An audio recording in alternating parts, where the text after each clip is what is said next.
সরকারি চাকরিতে বয়সসীমা বাড়ানো যৌক্তিক বলে মনে করেন বয়সসীমা বাড়ানো কমিটির প্রধান ডক্টর আব্দুল মুইজ চৌধুরী। সকালে সচিবালয়ে আন্দোলনকারীদের সঙ্গে বৈঠক শেষে কমিটির প্রধান জানান, বিশ্ববিদ্যালয়ে সেশন জট ও কোভিডকালীন সময় বিবেচনা করে বয়স বাড়ানো উচিত। তবে বয়সসীমা কত হবে সেটি আরও পর্যালোচনা করে পরবর্তীতে জানানো হবে। আর আন্দোলনের সমন্বয়ক রাসেল আল মাহমুদ বলেন, 7 দিন পর জনপ্রশাসন মন্ত্রণালয়ের গঠিত কমিটি প্রতিবেদন জমা দিলে সেই সিদ্ধান্তের প্রেক্ষিতে তারা পরবর্তী সিদ্ধান্ত জানাবেন।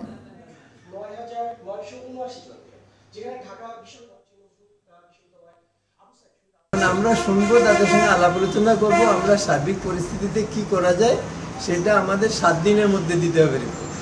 ইনশাআল্লাহ আমরা চেষ্টা করবো 7 দিনের মধ্যে। আমাদের কথা শুনেছেন এবং আমাদের দাবি যৌক্তিক। এই যৌক্তিকতার নিরিখে আমাদের আলোচনাগুলোকে ছাড়া অ্যাপ্রিসিয়েট করেছেন।